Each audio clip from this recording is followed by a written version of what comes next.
Hi there guys, I hope you are having a good day. Now, of course, Anthony Joshua has got back to training after defeating Kubrat Pulev. I mean, he was training on like the Sunday or Monday after the win. So, Anthony Joshua has always remained in the gym and stayed focused on his next goal. Now, of course, at the moment we don't know what goal that will be.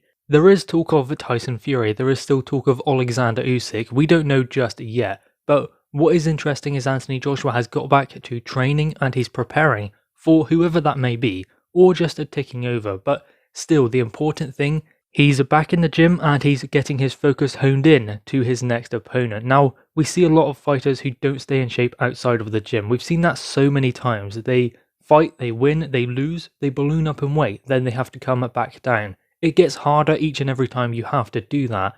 The common misconception is when you get older, that's harder to do. Not necessarily.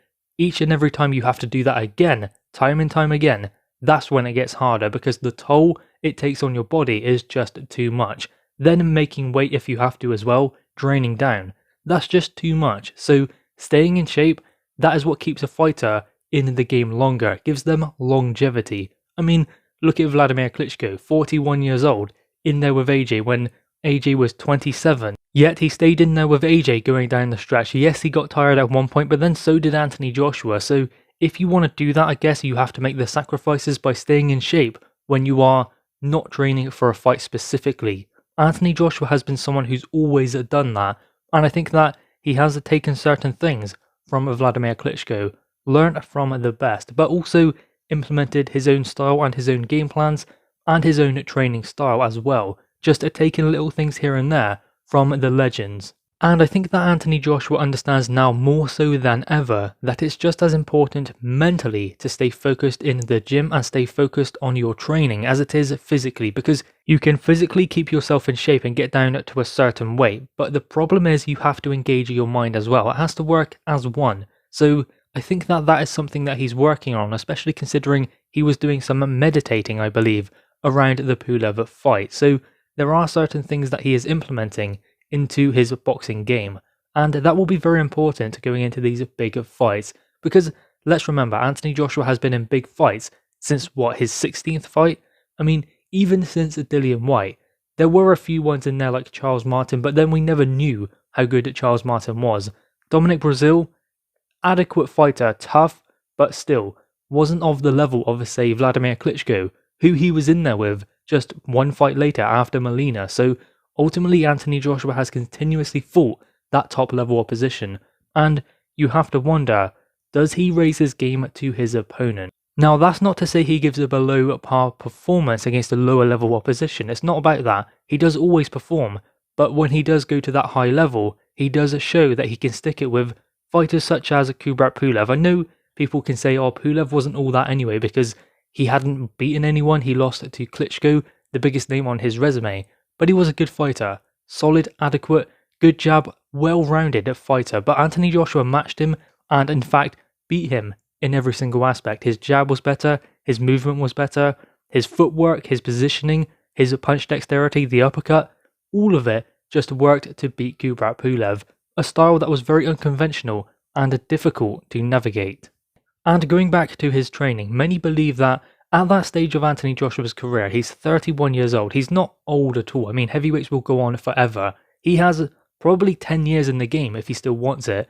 I mean, if we go back to Vladimir Klitschko, 41 years old, in there with AJ. So he still has that in the game. He's still young in the pro game. I mean, we've said that for years, but he is, if you consider he's probably halfway through his career.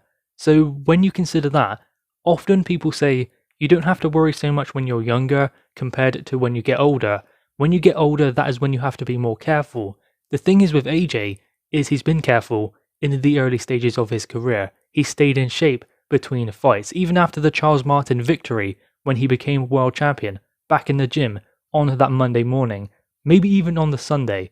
So he does continuously maintain that focus and that drive towards whatever comes next. That's not a physical thing, that is a mental thing, and that is what he has proven during his career. I mean, after the Charles Martin fight, he went back to the changing room and finished off, 10 rounds of pads, because that was how many rounds he had to do, still in there with Charles Martin, even though Martin was stopped in the second round. He went back and done 10 rounds of pads, so he done 12 rounds at that night, whether it was inside or outside the ring, to train himself mentally that at some point you're going to have to go 12 rounds.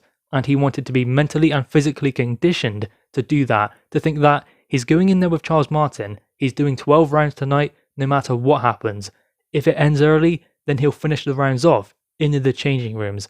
That doesn't do something to you physically, that does something to you mentally. That focused mindset and the understanding that improvements can always be made, no matter what level you get to. If you are always improving, then you are always getting better. If you always have that mindset, then you can always go further and improve on little things, no matter how small and insignificant they may seem.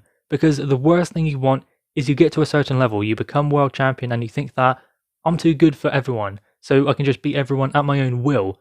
I don't need to improve anymore. Sometimes you have to wonder if that happened to, say, Deontay Wilder. He can knock anyone out. He has the power to hurt and knock out anyone in the heavyweight division. So therefore, he can neglect certain aspects of boxing because he doesn't need them. But when he did need them, they weren't there to call upon. So that is why Anthony Joshua, even after getting knockouts early on in his career, has still developed those aspects of boxing. So he has those fundamentals to call upon when he needs them at most. He done that in the Ruiz rematch, but also in the Kubrat Pulev fight, because he was outboxing Pulev when Pulev wanted to fight, and he was outfighting him when Pulev wanted to box, and that is what he done extremely well. He got that balance right in the Kubrat Pulev fight. In that third round, maybe he did go and throw too many punches and not tire himself out, but he did realise that he needed to remain composed. But if you watch the head movement, the lateral movement of Anthony Joshua when he was going forwards, that was very different to what we have seen before.